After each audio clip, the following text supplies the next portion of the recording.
Now we're there. Right. Do you want to do the opening introduction for us, please, bro? Yeah, yeah. Welcome along, people, to our weekly podcast, The Football Referee, where we discuss all things football. And no doubt we'll be looking today at the conclusion of the football festival called the World Cup. I'm Trevor Gear, and he calls me Bruv. And I'm Emmy Hickins, and he calls me Cuz. Welcome to the football referee. Now, Argentina and Spain. What do we make of it? Think of Argentina, did you say? I Yeah, missed your last Argentina and bit. Spain. The Oh, Argentina and Spain, yeah. Spain, the finals, Yeah. yes. Well, the final, it wasn't the greatest match, let's face it. And as a match, as a spectacle, it wasn't as good as the bronze final, as they call it, the day before. That was exciting. Although, I guess from England's point of view, there wasn't. I don't think there was any real pressure on us because arguably we kind of expected to lose to France anyway. But you can't argue with the fact that with a few different players in there, we played a decent type of football and indeed won it 6-4, 10 goals altogether in the end. So Mm, that was good. But the final itself, I thought, was surprisingly mundane, really. And especially at the beginning, Alan Shearer as the co-commentator on the BBC, and I think he's good. But he said, "Oh, we're rubbing our hands at the prospect of this fantastic final with between Spain and Argentina. Two great sides. We're in for a great thrill this evening or this afternoon over there." And I thought at the time, yeah, very often when people say that it's going to be a great match, it sometimes isn't because maybe there's too much at stake or too high an expectation on one team or both teams. And maybe that was the situation here. But overall, I think most people would agree Spain were by far the superior team. mm, And in a way, it probably left English people, English fans, and of course the England players a little bit regretful that we didn't do what we should have done in the semi-final last week, and that is when we scored to carry on attacking. I mean, it was a bit of a nonsense that we then sat back with all that means, and we'll perhaps talk about that in a minute. But the fact of the matter is, Spain outclassed Argentina, and of course, we then have to think about some of the obvious physical tactics, shall we say, of Argentina and of presumably their manager, their coaches, etc. Or maybe it's just the players, because even in the semi-final against England, I mean, throughout the first half, really, they were spoiling, to get a violent reaction by pushing our players over by some bad fouls and all the rest of it. I mean, interestingly, again, the referee not really booking those fouls, certainly in the early part of the game, which was the same in the final. Just to see a Spanish player blatantly pushed over when he had his back to the Argentine player is a nonsense.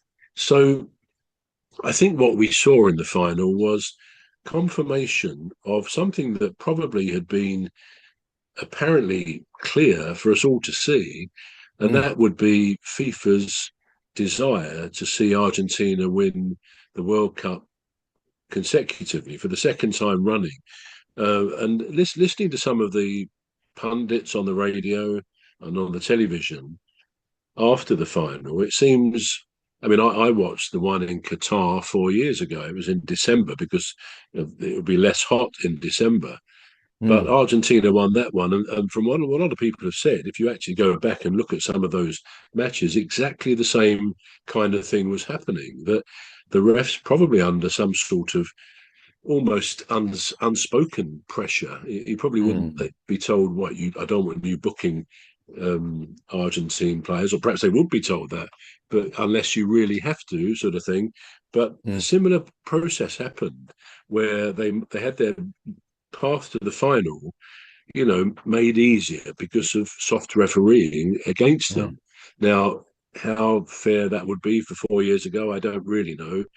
Certainly this time, when I think that in a very early group game, Messi, who we all acknowledge is a great footballer, he should have been he should have received a second yellow for a very bad foul. It could have broken his opponent's ankle or leg with this studs up foul. He didn't even Mm, get a booking, let alone a second. It would have been a second booking and a mm, sending off. But of course, that wouldn't have fitted the apparent narrative of FIFA's view of what this was going to be. They could hardly have, Argentina not making it out of the group stages, and that probably wouldn't have happened anyway because they do obviously have a lot of quality.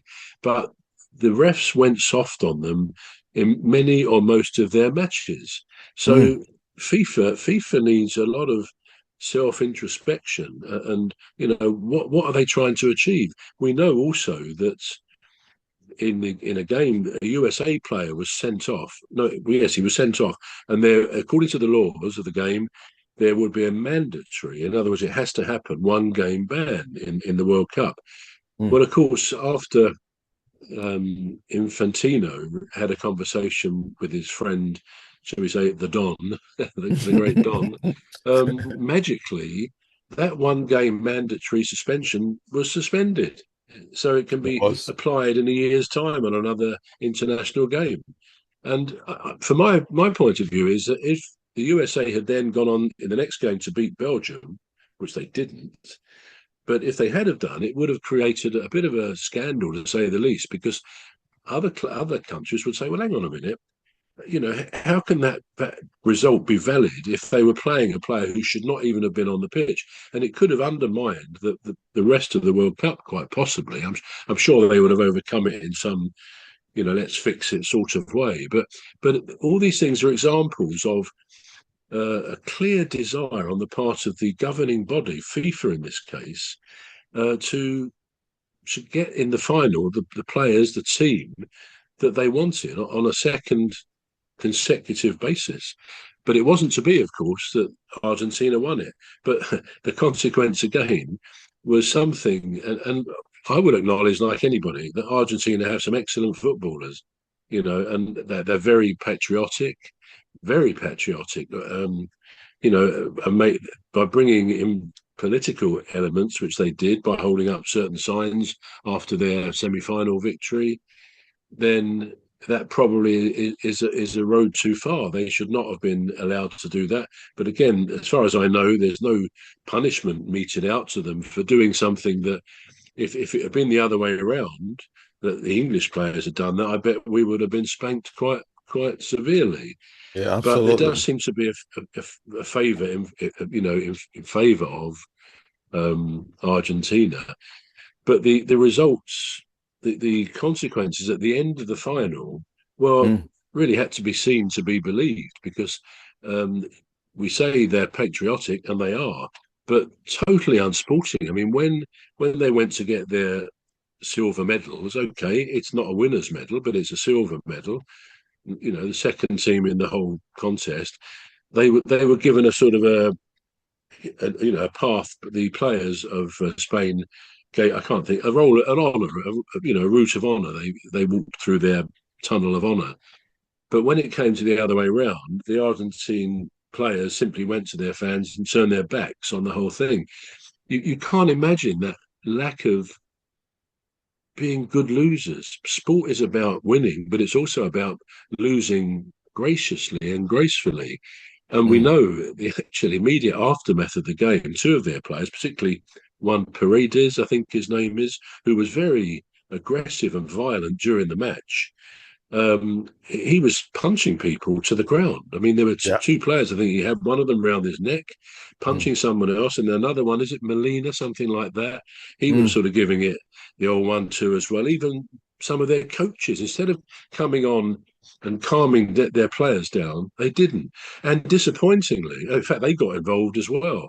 Disappointingly, somebody who is kind of idolized by many kids in the world as the greatest footballer, Messi, and he is a great footballer. In my opinion, rather than just sitting sorrowfully on the floor at the end of that match, when all this was going on with his violent teammates, I think as a captain of that team, he should have been up there saying, "Stop this, for goodness sake! What, you're damaging our international reputation."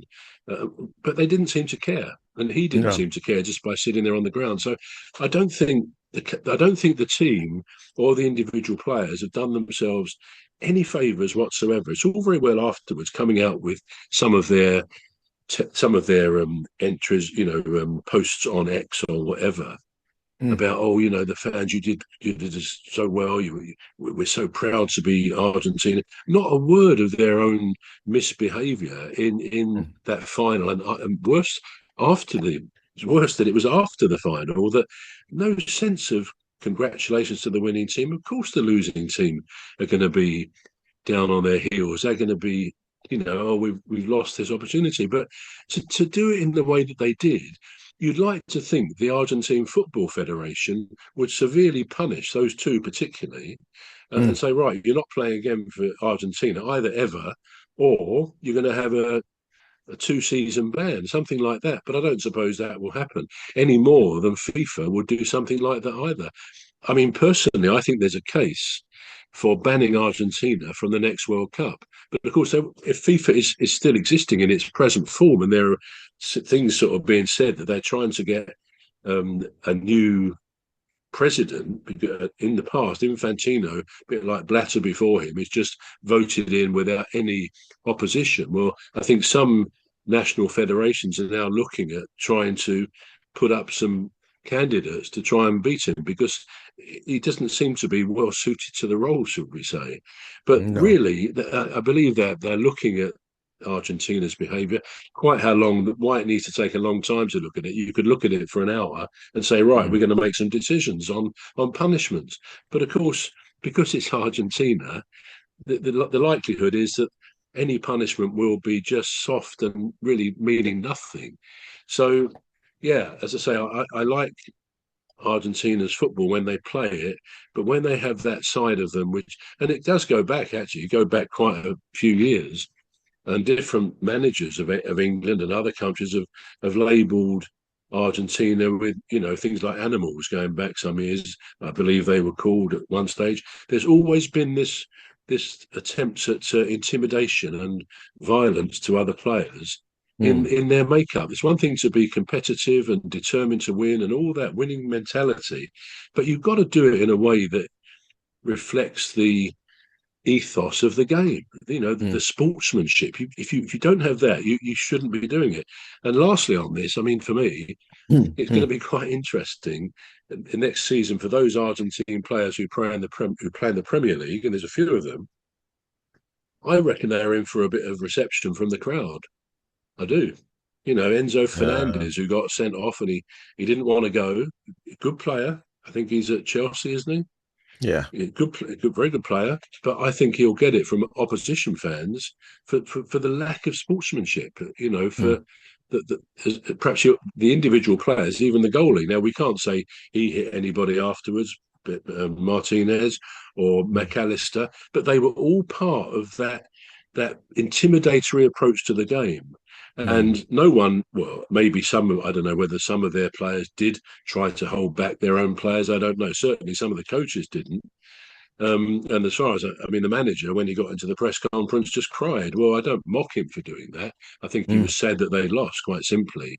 Mm. But there does need to be a consequence to that sort of action. Otherwise, if you sort of allow it to happen without any consequence, any punishment, and Mm. frankly, a fine of a few £1 million wouldn't do it. I mean, that money means nothing. So it's got to be something that affects them.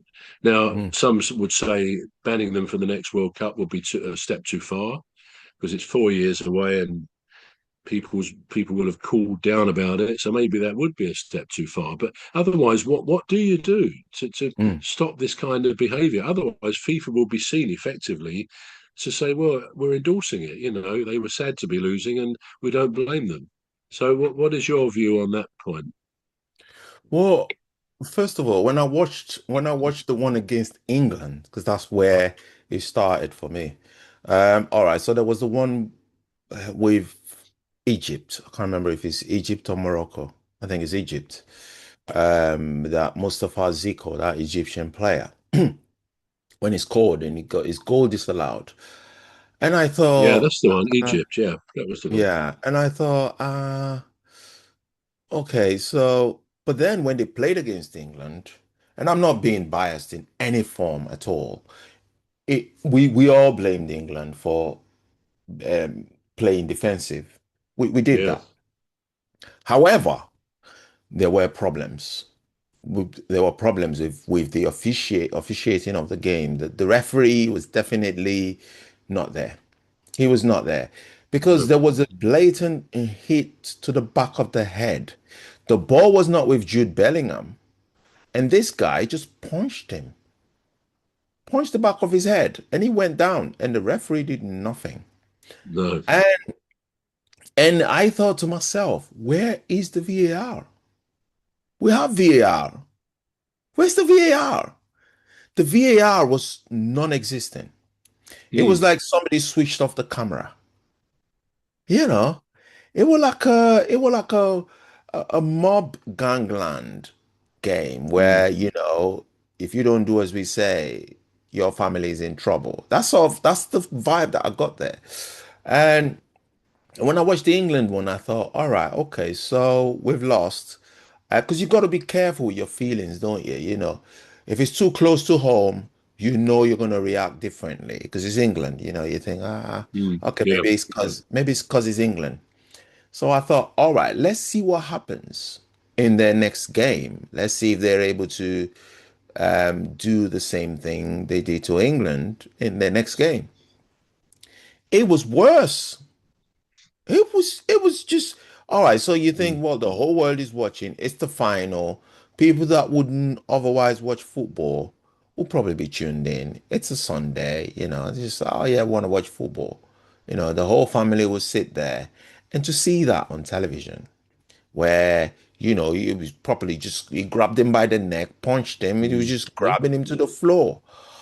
And that was after the game. So they were the ones that happened whilst the game was on. And there was no VAR. There was just no Mm. VAR. All right, so because we want to know what's happening, there's cameras. Why don't you show us? That's why you brought in the VAR into the game. Where is the VAR? The disallowed goal it was not a foul at all. It was not a foul on the player. It was not a No. foul on the Wasn't goalkeeper. given, was it? No. It was No. not given at all. No. And the only thing they said, and the referee just totally ignored the VAR. He didn't even say, "Oh, let's go to VAR. Let's see." All Mm. right, if you go to VAR and then you're trying to pull a wool over our eyes to say, "All right, I saw something different," that's fine. But let us see why you've made that decision. Let's see the Mm. VAR. Let's see what the VAR referees think. Nothing. The linesman, nothing. And I thought, this is blatant robbery. It's just a daylight robbery, this. Now, now, I don't care. I don't care if Spain or whoever wins. I don't care. England was playing. England played the day before, and we enjoyed the game. So I didn't really care who won. I just thought, let it be No. a fair game. You want to watch football. You're a football fan. Let's watch football. Mm. And what I saw was an utter disgrace to football. It was an utter disgrace. And I just could not understand the justification there. Where is the justification? What are we saying? Are we saying Mm. that we're being threatened by Argentina if they win? If we don't allow them to win, they're going to destroy the world. What is the Mm. fear? So I didn't understand it, and I will put off. I love football. We love football, don't we? On this show and in our private lives, we support clubs and stuff like that. But I watched that and that wasn't football to me. Mm. But I am glad that Spain won because if Spain had lost that, there'd Mm. been lots more questions to ask. That's cushioned the blow a little bit for Argentina because they lost in the end. So all the injustice, it just shows you that justice will always prevail. In one form or the other, it would always prevail. And justice prevailed because everything was so organized, not organized, but it was so geared towards Spain Mm, losing it, or not Spain. There was no agenda for Spain to lose it. They just had to be the unfortunate ones that got to the finals. I didn't like what I saw at all. I didn't like it. And there's been no statement issued by FIFA. And what no. about the political banner? There's nothing said about it. Nothing's been said about it.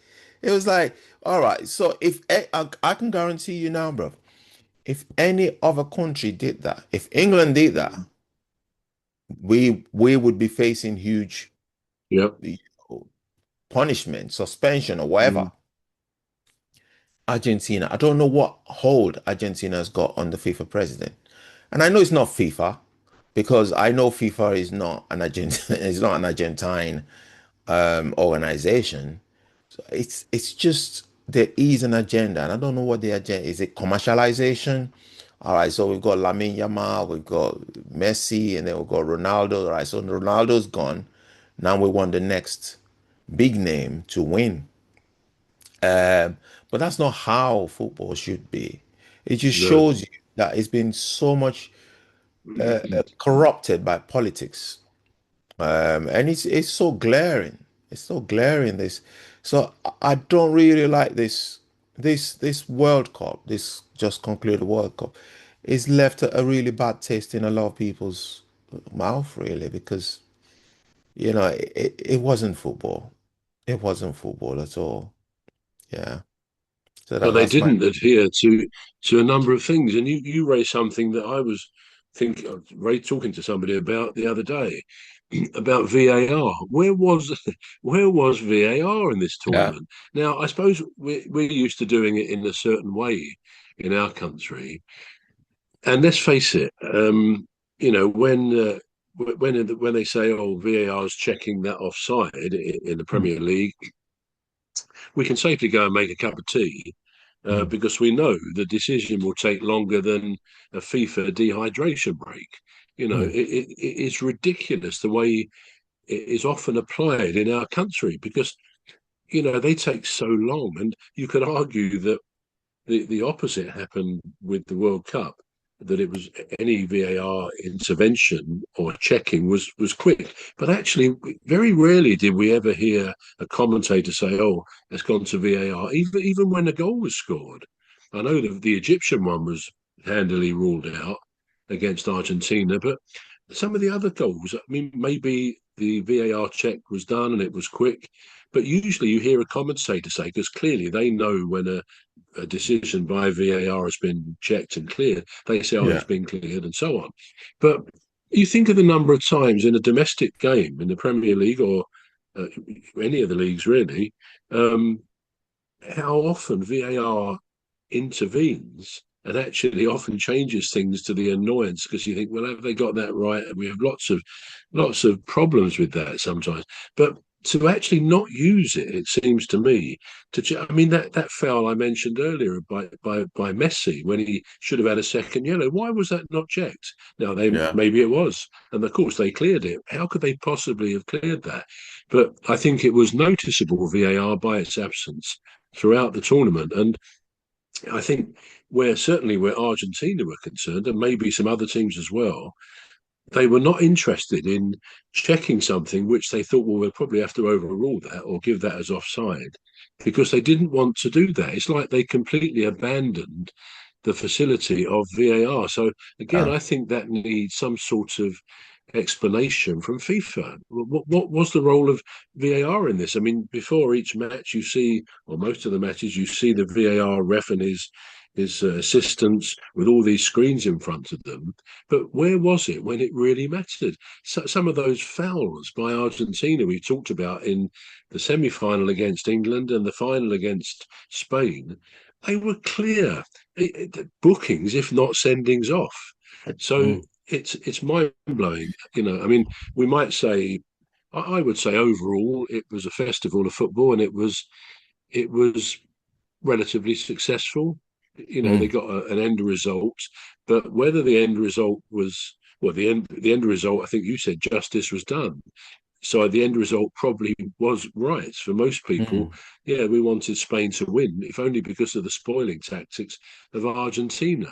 So I mm. think as a festival, it was successful, but with a few questions left afterwards. I don't know what you give it out of 10 as a success or otherwise. I think for my part, I'd probably say I probably give it 6.5 to 7 out of 10 as an event because it was great. I mean, I was away for 2 weeks of the group stages and the first knockout stages, but I was still able to see some of those games.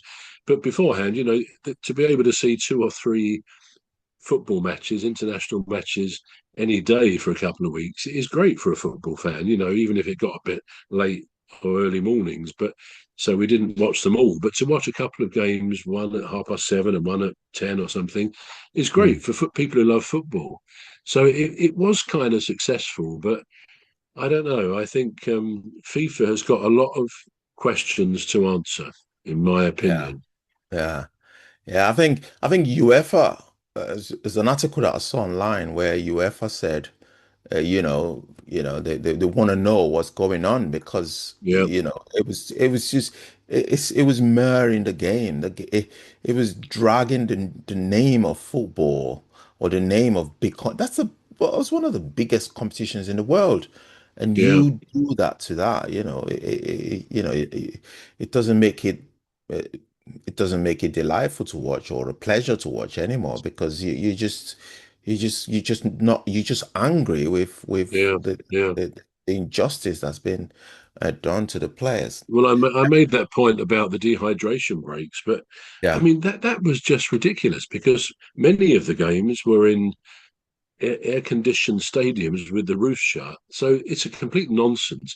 And even where it was open, yeah, I'm not saying it wasn't hot, but these are professional athletes, these footballers, and Mm, I think probably many of them would say, yeah, if it gets to a point of being almost unplayable and we're gasping for drink, of course, no question, you stop the game for a couple of minutes or whatever.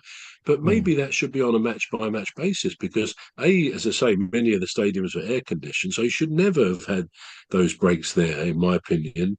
And mm. B, even when it was the actual weather, sometimes you can play sport, it's the same for both sides, in hot conditions. So I Mm. think we know probably, well, it is about advertising, commercial advertising in those breaks, which FIFA Mm. no doubt benefited massively from. Now, you Mm. can't blame an organisation for maximising its benefits financially. Of course you can't. But Mm. actually, those dehydration breaks, they broke a lot of momentum. They're really momentum It is. disruptors.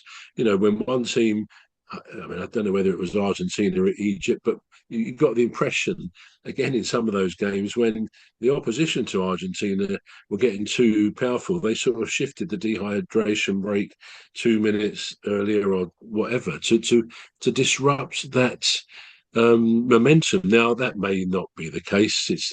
I think when we're so upset about some of the behaviour of FIFA and one or two of the teams, we can then look at things or look for things which are not really a problem. And I'm not really saying that every time, you know, Argentina's opposition got some momentum, it was stopped. Of course, it wasn't. But that's the problem with dehydration breaks, which are particularly not necessary for the most part.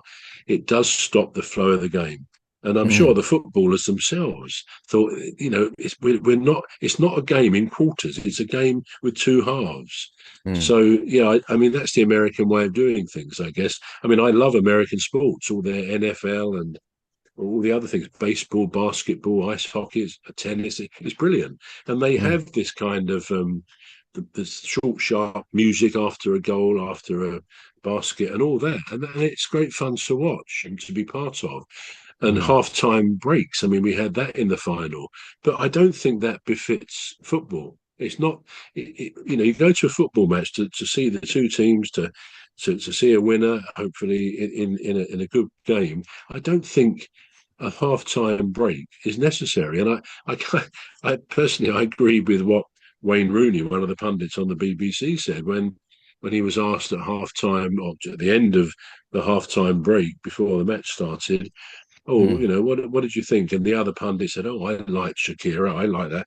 And when it came to Wayne, he said, "Well, yeah, I quite like some of the artists," he said, "but I think the whole event was a load of crap. The whole half-time event." And I thought, yeah, absolutely. And I bet he spoke for millions of people because it was all kind of faked anyway. I mean, Madonna, all due respect to a very good artist of many years and some mm, great songs over the years, but hers, see, especially with Ronaldo, the original Ronaldo there and Ronaldinho, it was like a Eurovision, um, a clip from Eurovision that you might see. mm, It just didn't come across as real. And I don't know, Justin Bieber, he's a popular guy. I'm sure he's got some talent and some good songs there behind him, but it wasn't an ideal song. It wasn't going to, excite the crowd. It just no, the whole thing was a very American idea, which works in their sports, but I don't think it mm. worked for football. So Yeah. yeah, that I don't think that helped the final. I expect the players had to sort of warm up again before they came out to play the second half. So Mm, yeah, there were certainly some areas which can be genuinely criticised, but at the end of the day, the winner was the winner that most people wanted around the world, I yeah. expect, Yeah. I and it saw was that. watched by between 1.8 and 2 billion people, which is a bit mind blowing if that's true, because it's like a quarter of the world's population. So it Mm, needed to be a good visual event, and there we are. mm. That was it. Yeah. Now, what I was gonna say is, I'm gonna ask you the much dreaded question. Do you think hydration breaks is here to stay? No, they're not. I mean, we let's face it. There are times we have had them. I mean, not often, but I think even possibly. Well, I'm not sure about the end of last season. Let's face it. We've been in a long run of very hot weather, but yeah, I think, as I say, if it gets to the point where the conditions become virtually unplayable because of the 100% humidity and a high temperature, mid 30s, something like that, then yeah, you've got to consider the welfare, the health of the players. But generally, no, I don't think it's a good idea at all. And I would actually apply that to any other um, breaks. We and whatever, we don't do religion on this program, and that's not what we're talking about. But I think anything that might creep into football that's not been there before, that suddenly it all has to stop for 2 minutes or 5 minutes, whatever it might be, I don't think is a good idea. Because No. once you start doing that, then other reasons to stop the game will come in. And before you know it, you're having two or three stops each half. And Mm, um, I don't personally think that's a good idea. You go along two halves, 45 minutes plus added on time. We all know the rules. We love the game. It's a tribal sport and it works. Originally, we believe, introduced to the world by this country. And it's a great game. It's a beautiful game. And I don't like seeing it tinkered with in ways that I don't think will work. That's not to say innovation shouldn't be looked at. Of course, it should. Anything that can improve the game mm, should be looked at. And some of the rules in recent years, rule changes have been good. They really have. I mean, for mm, example, I think it's good that and right that goalkeepers can run with the ball. They never used to be mm, able to. They used to have to either roll it along the floor or bounce it. They couldn't just run with the ball. So, but the fact they can do that gives them an opportunity to sort of throw the ball out to a colleague on the wing or something like that. So, yeah, there have been some very good rule changes, even going back. I don't know when it was, but when it went from 2 points for a win and 1 point for a draw to 3 points for a win and one for a draw, because that immediately encouraged attacking football. Teams thought, well, we want to get 3 points. We don't just want to get one for a draw. And it encouraged attacking football. So, yeah, some rule changes. Yeah, you've got to try things, but maybe there's some things that don't really work in the game. And I think we saw that certainly at the World Cup with the hydration breaks. I think they were a mm. complete farce, to be honest. And Yeah, it's quite funny because usually you see the manager in the middle of what becomes a huddle of coaching there, and it was noticeable actually that in the bronze final, England there when they had the dehydration break, Mm, poor old Tuchel was actually outside of the circle and trying to talk over, I think it was over Eze's shoulder, and they didn't seem to be paying too much attention to him. Whether that's because, in many ways, they probably felt he criticised the players publicly by saying, well, I didn't ask them to defend once they scored the goal against Argentina. And he mm, kind of blamed them without acknowledging that perhaps his substitutions that followed were yeah. not ideal. You know, he went very defensive, but maybe the players didn't appreciate it publicly being sort of blamed in that sort of way.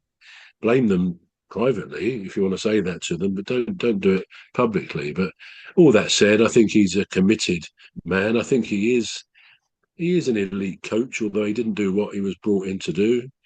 But I still I think he should be given a chance at the Euros, for which he's got a contract until I think 2028, which is when the Euros is. Mm.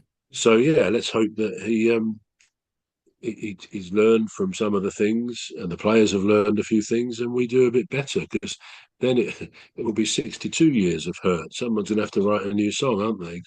Encompassing 62 years of hurt, I think. Yeah, yeah. Yeah, that was the next question I was going to come to. Thomas Tuchel, stay or leave?